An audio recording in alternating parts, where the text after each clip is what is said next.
अगर कहा जाए कि सांप भी क्वारंटाइन होते हैं तो आपको यकीन नहीं होगा, लेकिन आज तक आपने सिर्फ इंसानों को क्वारंटाइन होते देखा और सुना है। आज हम आपको बताने जा रहे हैं कि सांप भी इंसानों की तरह क्वारंटाइन किए जाते हैं। दरअसल पटना जू में इस नियम का पालन 40 सांपों पर किया जा रहा है, जो बिहार में बाढ़ के दौरान अलग अलग इलाकों से रेस्क्यू कर लाए गए हैं। 60 दिनों की क्वारंटाइन अवधि को पूरा करने के बाद ही उन्हें पटना जू के सांपों का साथ मिलेगा। बाहर से रेस्क्यू कर लाए गए वाइल्ड लाइफ को चिड़ियाघरों में रखा जाता है। ऐसे जानवरों को लेकर चिड़ियाघर में भी नियम होते हैं।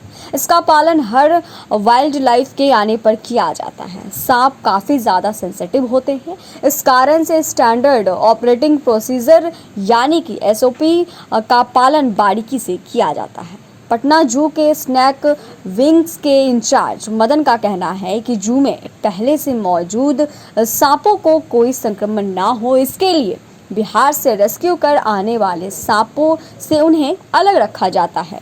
तब तक अलग रखा जाता है जब तक बाहर से आने वाले सांपों को मेडिकली पूरी तरह से फिट नहीं पाया जाता है।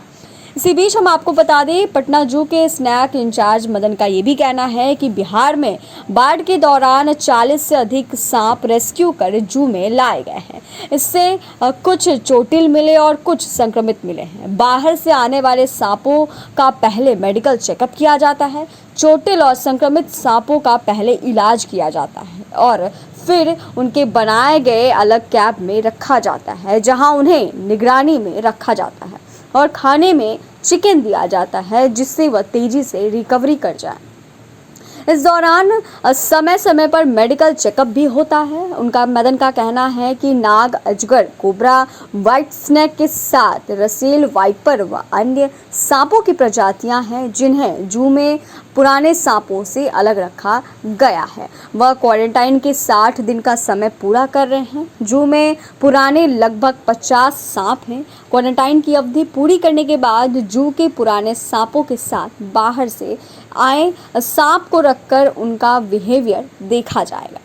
वहीं एक्सपर्ट्स का मानना है कि सांपों में भी इंसानों की तरह संपर्क में आने से संक्रमण का खतरा होता है।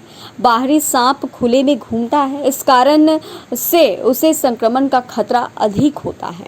अगर बाहर से आने वाले सांपों को जू के सांपों के साथ रख दिया जाए तो संक्रमण पुराने सांपों को भी हो सकता है। इस कारण से भी उन्हें कम से कम 40 दिन जू के सांपों से अलग रखा जाता है और कम से कम 60 दिन के क्वारंटाइन का नियम इसलिए बनाया गया है। जू में बाहर से आने वाले सांप अधिकतर घायल होते हैं। मदन का कहना है कि सांप जब परेशान होता है तभी वह बाहर निकलता है। इन दिनों बाढ़ का खतरा है, इस कारण से सांप बाहर अधिक आ गए हैं। पानी में रहने के कारण वह संक्रमित होकर सुस्त पड़ जाते हैं। इस पर दिखाई पड़ते ही लोग लाठी डंडे भी बरसा देते हैं, इस कारण से वह घायल हो जाते हैं। सांपों का रेस्क्यू करने वाले असीम राज का कहना है कि खुद के साथ सांपों को भी बचाना होगा। इसके लिए लोगों को मारने के बजाय रेस्क्यू कराने पर जोर देना चाहिए। सांपों की कई प्रजातियां विलुप्त हो रही हैं। अगर लोग जागरूक हो जाएं तो संप्रदर्श के मामले कम होंगे, साथ ही सांपों का जीवन भी सुरक्षित होगा। आसिम राज ने लोगों से अपील की है कि सांपों को मारे नहीं, उनका सुरक्षित रेस्क्यू कराएं, जिससे कि क्वारंटाइन में रखने के बाद उन्हें जू के सांपों के साथ डिस्प्ले में रखा जाए।